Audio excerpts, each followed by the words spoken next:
नमस्कार। ओम शांति। एक चोर था। उसको पता नहीं एक दिन मन में आया कि मैं गुरु दीक्षा ले लूं। एक पहुंचो ये महात्मा जी के पास पहुंचा। महात्मा जी, मुझे आपसे गुरु दीक्षा लेनी है। महात्मा जी ने कहा, ठीक है, क्या करते हो? कहा, चोरी करता हूं। कहा, चोरी करते हो और मुझसे दीक्षा लेना चाहते हो? कहा, हाँ महाराज, दीक्षा तो आपसे ही लेनी है। तो कहा, चोरी छोड़ दो। कहा, नहीं, चोरी तो नहीं छोड़ सकता। चोरी तो मेरा संस्कार बन गया है, लेकिन दीक्षा भी लेना है। और कुछ बोलो तो मैं कर लूंगा, लेकिन चोरी नहीं छोड़ूंगा। महात्मा जी ने कहा, चलो ठीक है, चोरी मत छोड़ो। एक बात याद रखो, सदा किसी भी स्त्री को देखो तो उसमें मां या बहन के रूप को देखना है। गलत दृष्टि कभी नहीं डालना और झूठ नहीं बोलना। कहा, ठीक है। एक दिन दरबार में चोरी करने गया। दरबारियों ने पूछा, कहाँ जा रहे हो? कहा, चोरी करने। दरबारियों को मजाक लगा, कोई चोर अपने मुंह से कहता है कि मैं चोरी करने जा रहा हूं। जाने दिया उसको। गया, बहुत अच्छी अच्छी चीजें हाथ में लग गई। खजाना अच्छे से हाथ में लग गया। फिर निकल रहा था। फिर पूछा, क्या, कहाँ जा रहे हो? कहा, चोरी करके जा रहा हूं। उन्होंने फिर सोचा कि मजाक कर रहा है। चोर चला गया। राजा के कुछ मंत्रियों को पता चला कि खजाने में चोरी हुई। चोर उसके पीछे लग गए और ढूंढते ढूंढते ढूंढते उसके पीछे लग गए। चोर को पता चल गया, पीछे लग गए। और कुछ दूर जाने के बाद उस चोर ने देखा एक घर बना हुआ है अच्छा सा, और उसके अंदर चला गया। उसके अंदर गया तो एक बहुत खूबसूरत स्त्री, लेकिन थोड़ी दुखी सी दिखी।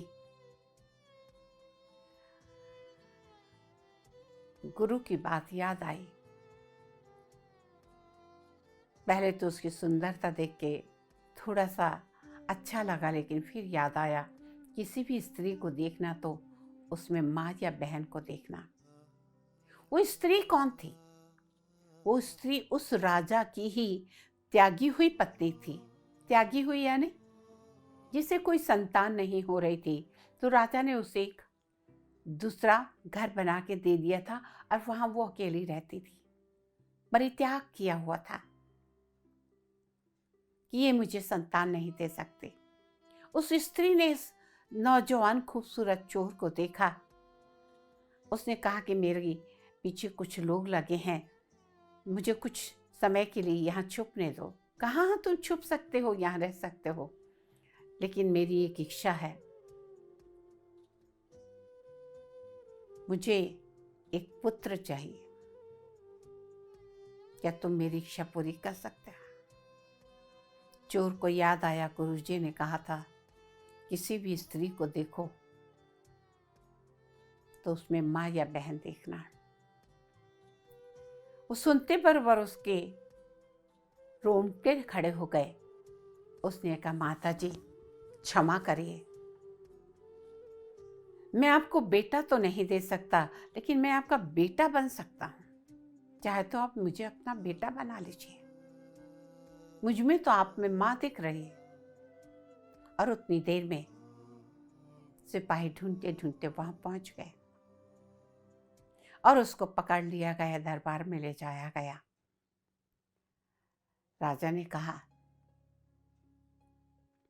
तुम चोरी करने आए थे, बहुत बड़ा गुनाह किया। कहा, महाराज मैंने तो दरबार से कहा था मैं चोरी करने आया। जब मैं जा रहा था तब भी मैंने कहा कि मैंने चोरी कर ली, मैं जा रहा हूं। राजा ने कहा कि ये शिक्षा तुम्हें किसने दी? चोर होके और सच बोल के चोरी करने गए, चोरी करके निकल गए।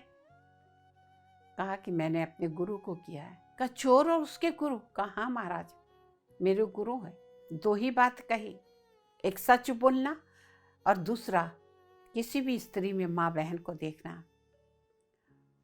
और जिस स्त्री ने मुझे वहाँ पे रहने के लिए, छुपने के लिए जगह दी, उस माँ को मैं प्रणाम करता हूँ।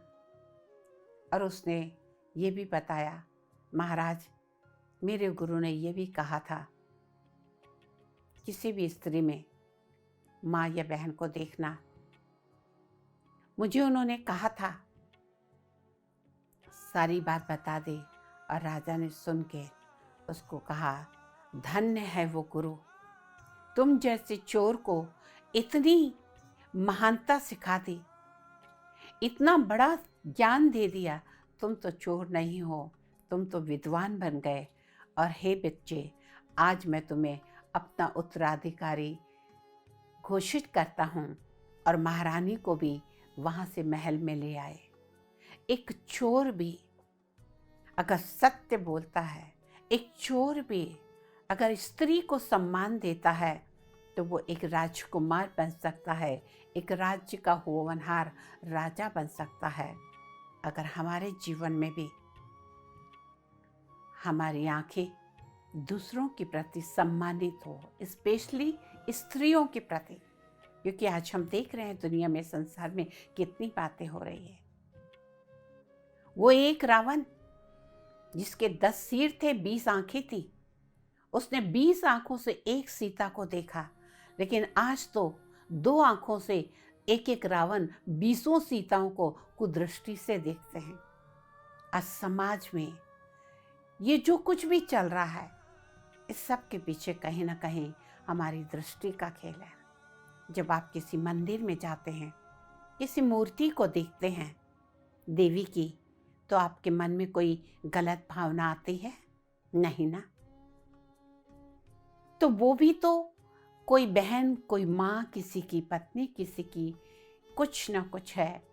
हर स्त्री में अगर आपकी सम्मानपूर्वक भावना होगी, तो आज जो समाज में गलत घटनाएं घट रही हैं, छोटी छोटी बच्चियों के साथ जो विभित्सा हो रही है, शर्म आती है सुनने में, शर्म आती है देखने में। और लगता है कि क्या इससे भी नीचे कलयुग जाएगा? क्या इससे भी नीचे और गिर सकती है दुनिया? जैसे उस महात्मा ने कहा, आप ही सोचें, भगवान आपसे कह रहा है, आप भी अपने जीवन में स्त्रियों को सम्मान दें। जहाँ पे नारियों का सम्मान होता है, वहाँ देवी देवताओं का वास होता है। भारतीय संस्कृति हमें हर स्त्री में सम्मान की भावना पैदा करती है। आप सब भी आज से प्रण लें, अपनी पत्नी को छोड़ के और स्त्रियों के प्रति माँ, बहन, भाभी की वाली भावना रखें, ताकि ये समाज पुनः स्वर्णिम समाज बन जाए। इसी के साथ आज के लिए बस इतना ही। पुनः वही बात आपसे दोहराएंगे कि आपके कोई भी समस्या, कोई भी सवाल, कोई भी सुझाव, कोई भी प्रश्न और कोई विषय पर आप स्पष्टता चाहते हैं, हमें ज़रूर लिखें, ईमेल पे या व्हाट्सएप पे। हम आपके प्रश्नों का उत्तर जरूर देंगे। पुनः 2021 आपके लिए बहुत सारी खुशियाँ लेके आए। इसी के साथ नमस्कार।